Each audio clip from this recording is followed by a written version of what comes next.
우리는 어제까지 회막, 하나님 앞에서 드려야 하는 거룩한 제사와 관련된 내용들을 살펴보았습니다. 회막이라는 하나님의 임재 앞에서 하나님께 드려야 되는 거룩한 제사를 살펴보았죠. 이제 오늘부터 오늘 11장부터 15장까지는 특별히 우리의 일상, 회막이 아니라 우리의 일상에서 유지해야 하는 정결과 관련된 내용을 우리에게 말해주고 있습니다. 11장부터 15장까지는 우리의 일상에서 우리가 유지해야 되는 정결과 관련된 말씀을 주고 있다라는 것입니다. 지금 우리가 쭉 흘러왔던 레위기의 구조와 흐름상을 통하여서 본다면 하나님께서 이 즈음에 이것을 말씀하시는 이유는 무엇이겠습니까? 바로 회막에서 우리가 제물의 피로 얻은 거룩은, 그렇게 회막에서 하나님의 임재 앞에서 제물의 피로 우리가 거룩한 자가 되었다면 이제 어떻게 된다는 거예요? 우리의 일상 속에서 우리의 정결한 삶을 통해 그 거룩을 계속 유지해야 된다라고 우리에게 말해주고 있는 것입니다. 회막 앞에서 하나님께 제물의 피로 거룩함을 얻었다면 거기서 끝이 아니고 이제 끝 하는 것이 아니라 너희는 너희의 일상으로 돌아오게 될 것이고, 그 일상 속에서 우리가 정결하게 사는 그 삶을 통하여서 하나님께 받았던 그 거룩을 어떻게 해요? 계속 유지해야 된다라는 것을 말해주고 있는 것이죠. 그래서 오늘 이 정결법과 관련된 11장부터 15장까지의 오늘 본문은 가장 일상적이고 가장 기본적인 것, 음식 규례로부터 시작을 하고 있습니다. 그런데 우리가 오늘도 읽었지만 쭉 읽으면서 이 음식 규례가 오늘을 살고 있는 우리에게, 이 하나하나의 음식이 우리에게 문자적으로 요구되어지는 것은 아닙니다. 왜 그렇습니까?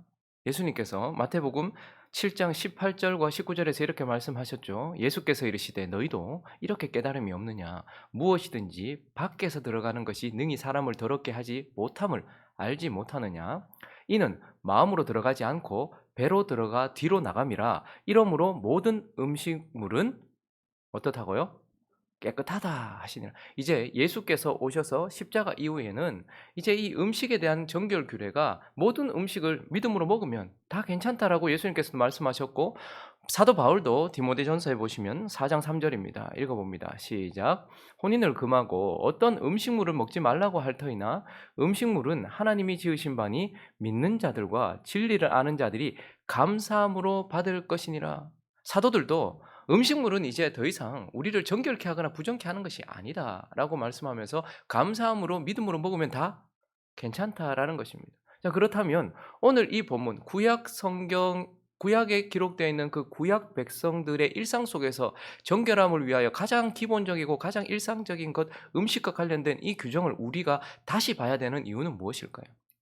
문자적으로 그것이 우리에게 요구되어지는 것은 아니지만 여전히 그들을 그 일상 속에서 정결하게 했던 그 음식과 관련된 그 내용은 우리를 오늘을 살아가는 우리의 일상의 정결함에 대한 원리를 가르쳐 주는 거예요. 영적인 교훈과 영적인 윤리를 가르쳐 주기 때문에 이것은 여전히 영적으로 우리를 가르치는 본문이기 때문에 우리가 살펴봐야 하는 것이고, 그래서 우리는 오늘 이제 정결법과 관련해서 우리의 일상 속에서 거룩을 유지하기 위한 정결한 삶과 관련해서 가장 먼저 음식에 대한 하나님의 말씀을 통하여서 하나님이 도대체 이것을 통하여서 이 음식 정결 규례를 통하여서 우리에게 무엇을 요구하는지, 우리는 어떤 삶을 살아야 되는지 한 세 가지 정도로 나누어서 살펴보려고 합니다. 그 첫 번째는 바로 우리의 일상도 말씀을 따라 살아야 한다라는 것을 이 음식과 관련된 정결 규례를 통해서 알 수 있습니다.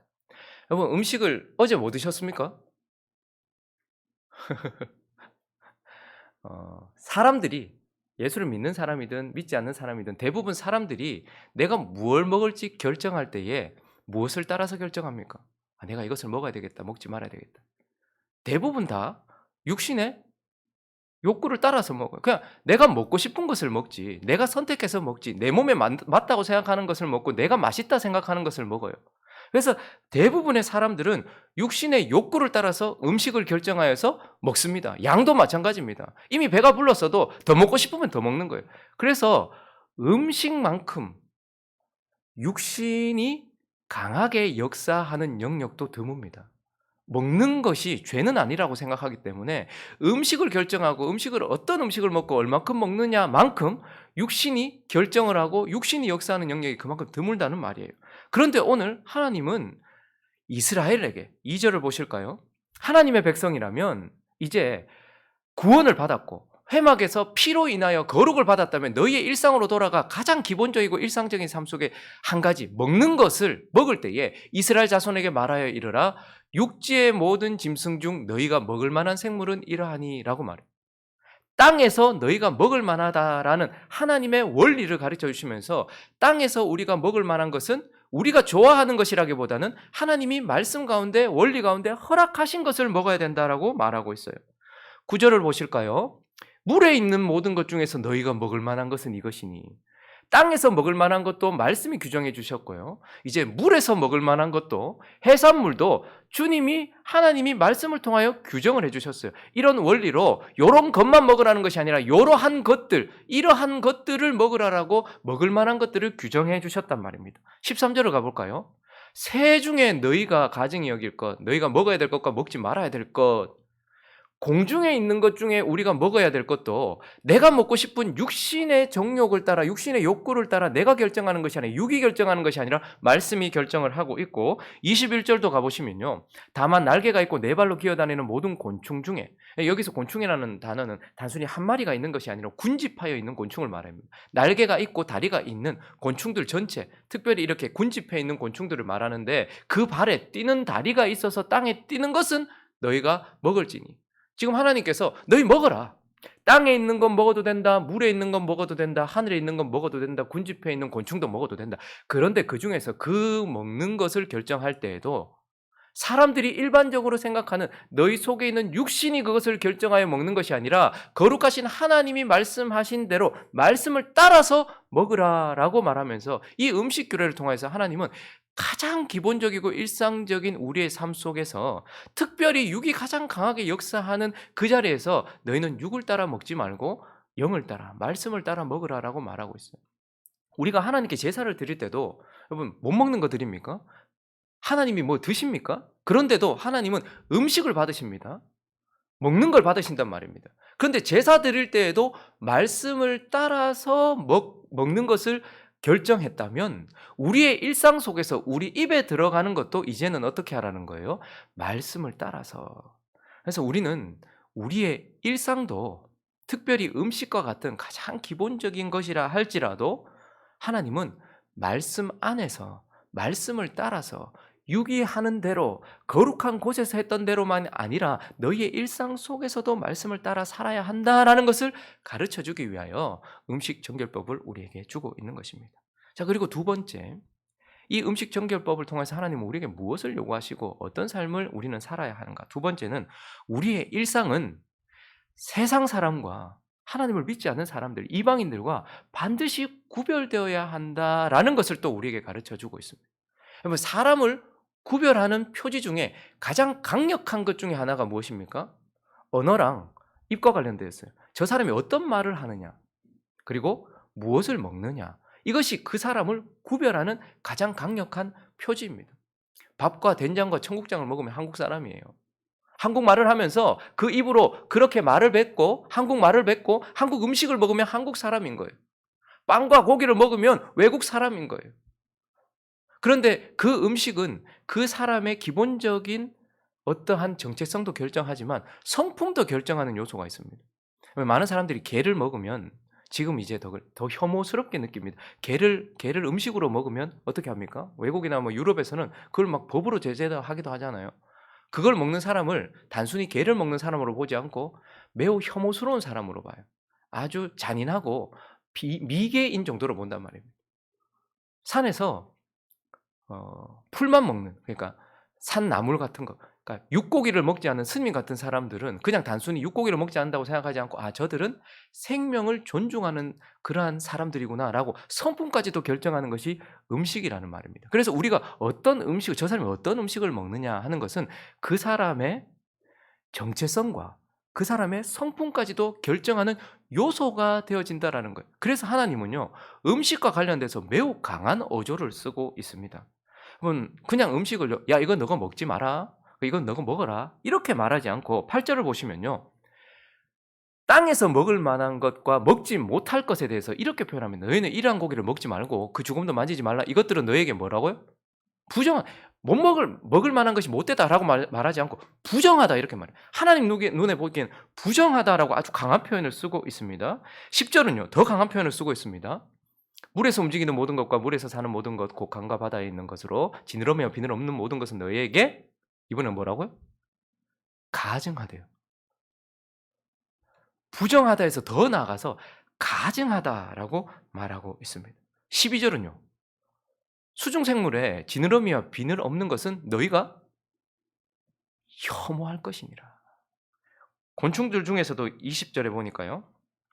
날개가 있고 네 발로 기어다니는 곤충 너희가 혐오할 것이다. 자, 그러니까 못 먹는 음식을 향하여서 하나님은 부정하다, 그리고 가증하다, 혐오해야 된다라고 말하면서 강한 어조로 말하고 있다라는 말입니다. 그러니까 우리가 먹지 못할 음식이라고 규정된 것은 하나님이 보시기에 어떻다라는 거예요. 혐오스럽고 부정스럽고 저기 뱀, 저기 쥐라고 하는 순간 우리는 그걸 보는 순간 그것이 나에게 아무것도 하지 않아도 내 보기에 어떻다라는 거예요. 더럽고 가증해 보인다는 거, 같이 못 있겠다는, 바퀴벌레! 이러면 같이 못 있겠다라고 느끼는 것처럼 하나님이 우리가 먹지 말라라고 규정한 음식은 하나님 눈에 보기에는 가증해 보이고 혐오스러워 보이고 부정해 보이는 것이라고 금지를 하고 있는 거예요. 그런데 희한하게 그렇게 하나님께서 부정하다라고 혐오하고 그렇게 가증하다라고 분류해 놓은 음식을 보통 사람들, 그 당시에 이스라엘 백성들과 함께 살아야 될 이방 민족들, 가나안 사람들이나 그들과 함께 살았던 저기 이집트 사람들이나 주변에 있는 사람들에게는 아무런 영향을 미치지 않을 뿐만 아니라 하나님이 가증하다 했던 그 음식은 오히려 그들에게는 의미 있는 음식이기도 했단 말입니다. 예를 들어서 여기 돼지고기를 먹지 말라고 얘기해요. 근데 하나님께서 돼지고기가 위생적으로 뭐 그런 걸 떠나서 돼지고기가 그 당시 이방인들에게는 어떻게 쓰였을까요? 죽은 자를 기념하는 부정한 우상 숭배의 음식이었고 그들에게는 정말 맛있는 음식이었단 말이에요. 그러니까 우리가 돼지고기를 먹지 않음으로써 나는 소고기를 좋아한다라는 걸 표현하는 것이 아니라 우상을 숭배하면서 하나님께 가증스러운 삶을 살고 있는 사람과 음식이 구별되면서 어떻게 되는 거예요? 이 사람들과 우리가 다르다라는 것을 드러내는 것입니다. 하나님께 혐오스러운 것은 우리에게도 혐오스럽기 때문에 하나님이 혐오하시는데, 그런데 희한하게 이방인들은 그 음식들을 더 선호하는 경향이 있더라는 말입니다. 여기 뭐 부엉이나 올빼미나 이런 것들은 죽음과 관련된 동물이었고 음식이었어요. 그런데 그들에게는 의미 있더란 말입니다. 여기에 파리나 나방 같은 거, 이런 것들은 하나님께는 매우 가증하고 혐오스러운 거예요. 보기만 해도 그런 거였단 말입니다. 그런데 이방 민족들은 그걸 아무렇지도 않게, 중국이나 홍콩이나 이런 데 가보면 음식 막 이거 도저히 이거 비주얼적으로도 먹지 못할 것 같은데 막 발이 막 그만큼 많은데도 그걸 맛있게 먹는 사람들을 볼 때에 그것을 우리가 먹지 않는 건 단순히 그냥 이것에 대한 혐오라기보다는 이 음식을 분별함으로써 하나님이 혐오하시는 음식을 먹지 않음으로써 그냥 돼지고기는 우상 숭배를 나타내는 음식이었어요. 그런데 그것을 먹지 않음으로써 우리는 이 사람들과 구별되어 있습니다라는 것을 표현하는 것입니다. 모든 것에서, 모든 영역에서 우리는 이방민들과 특별히 악한 문화와 악한 것과 관련된 것은 구별되어야 되는데 음식이 그런 역할을 한다는 말입니다.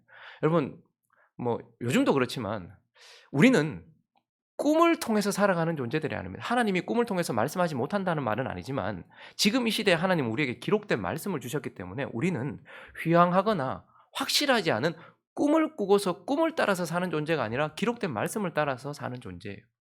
그리고 그 꿈 해몽이나 이런 것들도 우리는 그렇게 선호하지 않습니다. 왜냐하면 그게 사단의 장난질이거든요. 근데 지금 우리 문화는 어떻습니까? 예를 들어서 내가 좋은 꿈 꿨다 하면 복권부터 사거나 로또부터 사요. 어떤 꿈 꾸면 그런 거 삽니까? 사셨구나. 돼지 꿈. 그래도 돼지가 내게 안기거나 되어야 돼요. 그죠? 돼지 꿈. 그리고 용 꿈, 뱀 꿈, 똥 꿈. 근데 여러분 잘 생각해 보십시오. 우리가 아무렇지도 않게 세상 사람들이 이건 길몽이야 라고 하는 것들은 희한하게도 성경에서는 반대로 매우 가증하다라고 얘기하는 것들이에요. 뱀은 사단을 상징하는 것이고 용은 사단을 상징하는 것이거든요. 돼지는 우상 숭배를 상징하는 것이거든요. 똥은 배설물, 더러움을 상징하는 거예요. 그러니까 하나님은 더럽다 하는데 우리는 그게 좋다라고 말하는 사단이 장난질 해놓은 것이란 말입니다. 그런데도 그리스도인들이 아무렇지도 않게 나 오늘 돼지금 꿨는데 로또 한번 사볼까? 대박 한번 쳐볼까? 이런 이야기를 하는 것을 통해서도 사실은 우리가 그들과 구별돼야 되는데 나는 꿈을 믿지 않습니다. 나는 꿈을 꾸지 않습니다. 이게 아니라 그것과 상관없이 나는 정확한 하나님의 말씀을 따라 삽니다. 라고 말해야 하는데 거기서 그걸 따라가요. 그 당시 이방 민족들은 이러한 이제 가나안에 들어가서 거기서 살아야 되는 이스라엘 백성들은 거기에서 돼지고기를 먹는 사람들은 분명한 우상 숭배를 한 사람들이란 말입니다. 그런데 그걸 아무렇지도 않게 내가 먹는다면 그들과 내가 구별이 없는 거예요. 근데 하나님은 음식을 통해서 가장 기본적이고 가장 일상적인 음식을 통해서도 세상 사람과 특별히 하나님 없는 인생들과 구별되어야 한다는 것을 우리에게 가르쳐주고 있는 것입니다. 그리고 마지막으로 세 번째, 오늘 이 음식 규례를 통해서 하나님은 우리에게 뭘 요구하시는가? 그 세 번째는 우리의 일상은 하나님께 아름다워야 한다는 거예요. 하나님 보시기에 좋아야 한다는 거예요. 하나님께서 여기서 지금 이제 너희가 먹어도 된다라고 정한 음식이라고 규정된 이 음식을 결정하신 어떤 원인, 그러니까 뭐 때문에 이렇게 결정하셨는지 그 이유는 다 우리가 알지 못해요. 그래서 이 본문을 해석할 때에 어떤 사람들은 이건 위생과 관련해서 해석을 해요. 하나님이 괜찮다 한 것은 위생적으로 괜찮고 안 된다 한 것은 위생적으로 안 된다, 이렇게 해석하는 경향이 있습니다. 또 어떨 때는 제의적으로 해석합니다. 하나님께서 제사할 때 받으시는 것도 것이니까 우리가 먹어도 되고 하나님이 제사할 때 받지 못하는 건 먹으면 안 된다, 이렇게 해석하는 사람들도 있고, 또 많은 경우에 우리 믿음의 선배들은 이걸 알레고리적으로 해석했습니다. 예를 들면 여기서 땅에 있는 것들 중에 먹을 만한 것은 새김질하는 것, 그리고 쪽발, 이렇게. 그러니까 새김질은 계속 다시 삼키고 다시 삼키는 거예요. 씹는 거잖아요. 그래서 말씀을 묵상하는 이것과 연결해서 말씀을 묵상하고 그렇게 진지하게 말씀을 따라 사는 것, 그리고 쪽발은 나뉘어진 것처럼 나누는 삶을 사는 사람, 뭐 이런 식으로 해석을 해서 뭐 그런 식으로 영적인 알레고리한 그런 해석을 하게 됐습니다. 그러나 이것을 그렇게 해석한다면 해석이 너무 많이 나와요. 그래서 왜 하나님께서 이러한 음식들은 정하게 하셨는가, 정하다라고 하셨는가를 다 이유는 알 수 없지만, 그러나 한 가지 영적 상징성은 있다라는 것을 보게 됩니다. 그래서 하나님께서 땅에 있는 것, 물에 있는 것, 하늘에 있는 것, 그리고 군집해 있는 곤충 중에서 먹어도 된다 하는 것은 하나님이 영적으로 보시기에 상징적으로 하나님이 아름답다 하시는 것들의 요소를 가지고 있다라는 거예요. 자, 3절을 한번 볼까요? 땅에 있는 것 중에 먹을 만한 것은 모든 짐승 중 굽이 갈라져 쪽발이 되고, 또 하나는 뭐죠? 새김질하는 것은 너희가 먹어도 된다. 그러니까 굽이 갈라져 있는 쪽발과 새김질하는 두 요소를 하나님께서 말씀하셨어요. 자, 그런데 먹지 마라라고 부정한 것들은 어떤 음식들이었습니까? 전부 어떤 종류의 것들이었습니까? 한쪽만 가지고 있는 거예요. 새김은 하는데 쪽발이 아니거나 쪽발인데, 돼지같이 쪽발인데 새김을 하지 않는 것, 새김질을 하지 않는 것, 이렇게 돼 있는 거예요.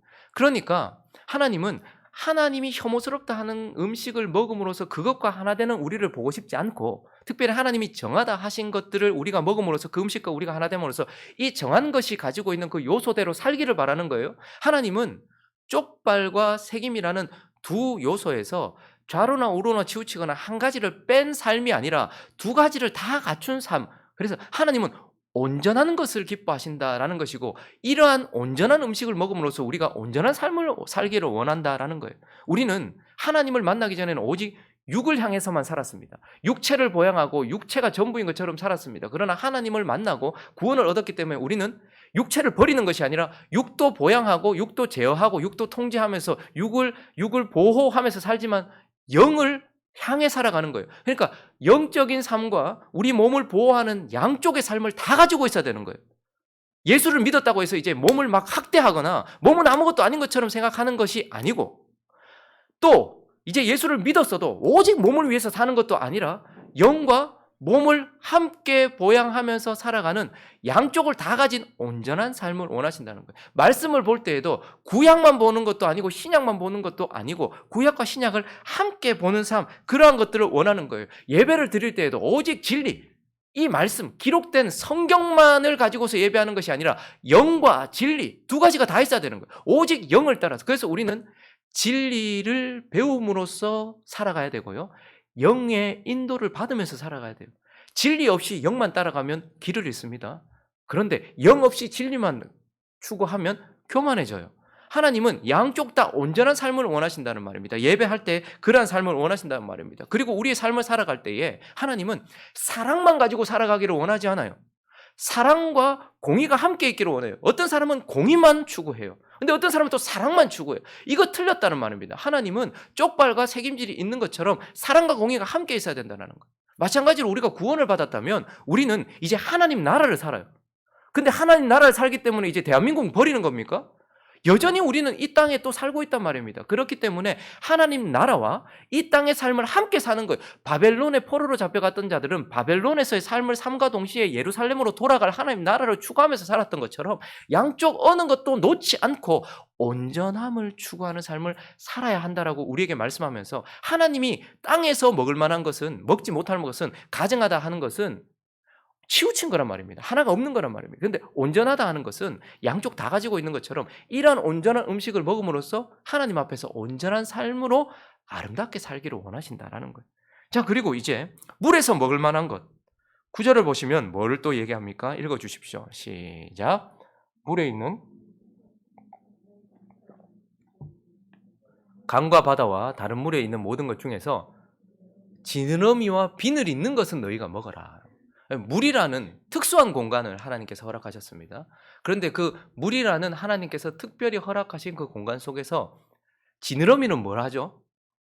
우리는 지느러미가 없으니까 뭐 하는지 모르는데 지느러미는 물에서 균형을 잡고, 그러니까 물이라는 공간 속에서 거기 휩쓸리지 않고 균형을 잡고 똑바로 자기가 원하는 대로 자유롭게 살아갈 수 있도록 하기 위해 하나님께서 주신 거예요. 지느러미가 없으면 휩쓸린단 말입니다. 그런데 지느러미가 물이라는 특수한 공간 속에서 거기에 휘말리지 않고 자유롭게 자기가 살아갈 수 있도록 하는 것이 지느러미예요. 그러면 비늘은요? 우리의 피부와 같아서 물이라는 특별히 뭐 바다나 이렇게 강에 살 때 거기는 물 속에는 뭐 여러 가지 성분들이 있잖아요. 그런데 비늘은 그러한 것들이 바다에는 특별히 소금 그 염분이 있잖아요. 이것들이 우리 속으로 침투하지 못하도록 막아주는 것입니다. 그러니까 물이라는 공간 속에서 정상적인 삶을 살 수 있도록 해주는 것이 지느러미와 비늘이라는 거예요. 거기에 있는 염분이나 다른 요소들이나 물이 내한테 침투하지 못해서 거기서 나를 유지하고, 그리고 그 흐름 속에서도 내가 나가야 될 길을 나갈 수 있도록 하는 것이 지느러미와 비늘이란 말입니다. 그런데 하나님께서 물에서 먹을 만한 것은 어떤 거라고요? 그러한 요소를 통하여 정상적인 삶을, 합당한 삶을 사는 그러한 음식들은 정하다라고 말씀하셨어요. 이걸 통해서 우리가 그걸 먹음으로써 우리 또한 하나님께서 허락하신 이 공간 속에서 이러한 곳에서 하나님께 합당한 삶을 살기를 바라시면서, 그러한 하나님 눈에 보시기에 이게 합당하다, 이게 정상적이다 하는 것처럼 이러한 음식을 먹음으로써 우리가 하나님 앞에서 정상적인 삶을 살기를 바라시는 그러한 아름다움으로 우리가 살아야 한다라는 것을 말씀해 주고 있는 것입니다. 그리고요, 이제 하늘에 있는 것과 곤충들도 날잖아요. 이러한 것들 중에 하나님은 금지를 하셨는데, 특별히 자세히 보면 우리가 다 알 수는 없지만 13절을 보시면요, 가증이 여길 것들, 특별히 독수리부터 시작해요. 독수리, 솔개, 물수리 다 독수리과죠. 그리고 17절로 쭉 가보면 이제 올빼미, 가마우지, 부엉이, 그리고 19절 마지막에 보면 박쥐, 이렇게 끝나요. 날개에 있는, 그러니까 하늘에 있는 것들 중. 근데 이런 것들의 특징이 뭡니까? 육식을 하고 피를 먹는 그러한 것들이에요. 독수리나 이런 것들은 하나님은 피째 먹는 것을 금하셨습니다. 그러니까 생명을 소중하게 여기신단 말이에요. 근데 그 생명을 소중히 여기지 않는 모습으로 음식을 먹는 그러한 새들이란 말이에요. 그래서 피를 그냥 흘리게 만드는 것이고, 그리고 올빼미나 부엉이나 이런 것들은 뭐죠? 밤에 활동합니다. 박쥐나 이런 것들은 밤에 활동해요. 거기다가 또한 이러한 그 20절을 보시면 날개가 있고 발로 기어다니는 곤충은 너희가 날개가 있고 발도 있어요. 그런데 하나님이 혐오하지 말아야 돼. 날개가 있고 그래서 날거나, 아니면 발이 있는데 그래서 뛰어서 땅에 붙어 있지 않는 것.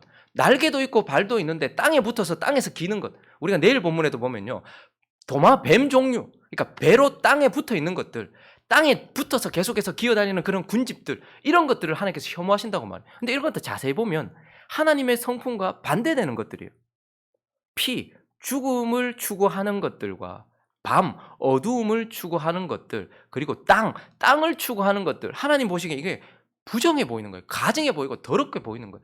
인간이 죄를 짓고 난 이후에 죄와 관련됐고 죽음과 관련됐고 땅과 관련된 그러한 것들이 이러한 음식이더란 말입니다. 그래서 하나님은 이것들 먹지 않음으로써 하나님 보시기에 아름다운 모습, 하나님이 괜찮다 하는 음식과 같이 그것을 먹음으로 하나가 되어서 하나님 보시기에 좋아. 내 성품을 드러내고 내가 원하는 것을 드러내는 그런 삶을 사는 것. 그러한 음식들을 먹음으로써 우리의 삶이 이 음식과 같이 먹으라고 했던 것, 허락하셨던 것과 같이 하나님 보시기에도 아름다워야 된다라는 것을 우리에게 가르쳐 주고 있는 것입니다. 말씀을 정리하겠습니다. 하나님은 회막 앞에서 피를 통하여 얻은 거룩만 요구하시는 것이 아니라 그렇게 거룩한 자가 되었다면 너희에게 주어진 더 많은 시간의 일상 속에서 가장 기본적이고 가장 근본적인 부분에서부터 그 거룩을 정결한 삶을 통하여 유지해라라고 말씀하고 있습니다. 그런데 여러분, 거룩이라는 것이 오늘 이 본문을 통해서 하나님께서 말씀해 주시는 것은 그렇게 추상적인 개념이 아니라는 말입니다. 거룩한 삶 사십시오. 승리하는 삶 사십시오. 이렇게 주의를 보내고 우리가 나아갈 때 거룩에 대해서 거룩이 뭔지 모르도록 그냥 추상적이고 형이상학적인 것이 아니라 매우 구체적이고 일상적이라는 것을 보게 돼요. 거룩이란 네가 먹는 것에서 분별하여 하나님이 말씀하신 원리대로 하나하나 적용시키며 살아가는 것이다. 정결이란 매우 구체적이고 매우 일상적인 것이다 라고 말씀하면서 네가 먹는 것부터 네가 먹는 그것이 네가 누리고 있는 그것이 육을 따라 하고 있는 것이냐 아니면 하나님의 말씀의 원리 큰 원리 가운데서 괜찮은 것이냐 라는 것을 분별하면서 먹게 하는 것. 그리고 네가 세상 사람들과 구별되어 있느냐라는 것을 보여주는 표지이기도 합니다. 사람들은 전부 다 소통을 하고 더 친근한 삶을 위해서 술을 마신다고 한다면 우리는 그것과 다른 것을 통하여서 하는 구별이 있느냐 매우 구체적이란 말입니다. 거기에다가 거룩이란 우리가 정한 것을 먹음으로써 하나님께서 기뻐하시고 하나님께서 아름답다 하시는 삶을 살아가는 구체적인 것이다 라는 것을 우리에게 말씀해 주고 있는 것입니다. 오늘 우리가 그리스도의 피로 구원을 받았고 또 십자가로 인하여 거룩함을 얻었다면 우리의 일상 가운데서도 우리의 정결한 삶을 통해서 그 거룩을 유지해야 된다는 것을 기억하며 가장 우선적인 것부터 시작하시는 음식 정결 규제를 통해서 말씀하시는 이 하나님의 말씀을 다시 한번 기억하면서 정결한 삶으로 살아가는 저와 여러분 되시기를 예수 그리스도의 이름으로 축원합니다.